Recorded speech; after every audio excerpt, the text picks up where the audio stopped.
Friend, તો આજે આપણે કોઠાની ચીક્કી બનાવીશું। શું તમે ક્યારે કોઠાની ચીક્કી ખાધી છે? તો આજે આપણે નવી રેસીપી ટ્રાય કરીશું। તો કોઠાની ચીક્કી બનાવીશું। તો અહીંયા આગળ મેં 5 કોઠા લઈ લીધા છે। તમે જો વધારે હોય તો વધારે લઈ લેવાના।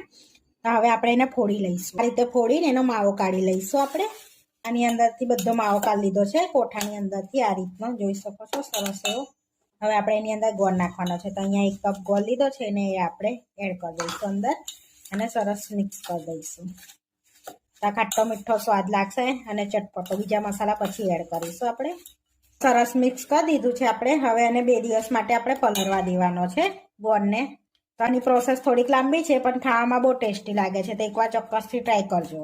હવે 2 દિવસ પછી બતાડીશ તમને મેં। આપણે ગોળમાં પલાળે કોઠાને 2 થી 3 દિવસ થઈ ગયા છે। તો જોઈ શકો છો, સરસ આપણું ગોળમાં પલળી ગયું છે કોઠું। હવે મિક્સરમાં એડ કરીને આપણે બીજા મસાલા એડ કરીને પીસી લઈશું એને। હવે એની અંદર 1 ચમચી શેકેલા જીરાનો પાવડર એડ કરીશું। તમે આખું જીરું પણ એડ કરી શકો છો।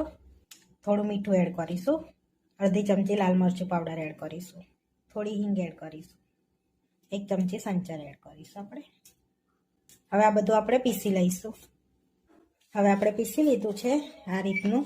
તો હવે આપણે પ્લેટમાં કાઢી લઈશું એને આ રીતે બધું। હવે પ્લેટમાં આપણે પાથરી દઈશું। આ રીતે પોરી કરી લઈશું। હવે આ રીતે આપણે ફેલાઈ લીધી છે। હવે 2 થી 3 દિવસ માટે આપણે એને તાપમાં રવા દઈશું। કોઠાને પાથરે 2 દિવસ થઈ ગયા છે। તો આ રીતના આપણે ઉખાડી લઈશું। હવે આ રીતે ઉખાડી લીધું છે। ફરી એ રીતના આપણે પાથરીને આજનો દિવસ તાપમાં રવા દઈશું આપણે। તો ફરી આપણે ફેલાઈ લીધું છે। હવે તાપમાં મૂકી દઈએ। 2 થી 3 દિવસ થઈ ગયા છે તાપમાં મૂકે તો સરસ આપણું એ થઈ ગયું છે કોઠું। એકદમ થોડુંક ઠીક આ રીતનું ગુલ્લો વરે ને એ રીતનું થઈ ગયું છે। આ રીતનું શકો છો, સરસ એવું આ રીતનું આપણે રાખવાનું છે। હવે આપણે નાના નાના બોલ્સ વાળી લઈશું આ રીતના। હવે આ રીતના બોલ્સ વાળી લીધા છે। હવે આપણે મશીનમાં દબાઈશું। તો આ રીતે બોલ્સ મૂકીને ઉપર બીજી એક પોલિથીન મૂકીને એને પ્રેસ કરી લઈશું આ રીતે। તો આ રીતની ચીકડી જેવું આપણે બનાવી લેવાનું છે। જોઈ શકો છો, સરસ એવું।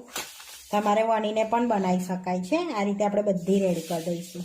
આ રીતે કોઠાની ચીક્કી બનાવી લીધી છે। હવે 2 થી 3 દિવસ આપણે તાપમાં રવા દઈશું એને। 2 થી 3 દિવસ થઈ ગયા છે તો આપણી કોઠાની ચીક્કી આ રીતની સરસ એ થઈ ગઈ છે। તો આ રીતની જ રહે, બહુ ના કડક થાય। હવે ફ્રીજમાં મૂકી દઈશું આપણે। અને બહાર રાખશો તો ઉબાઈ જશે, એટલે ફ્રીજમાં રાખી લેવાની।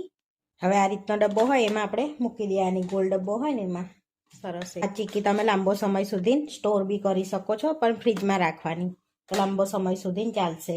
ભેજનું પ્રમાણ હશે તો ફ્રીજમાં મૂકશો તો એ સુકાઈ જશે, સરસ થઈ જશે। તો આપણી કોઠાની ચીક્કી બનીને રેડી થઈ।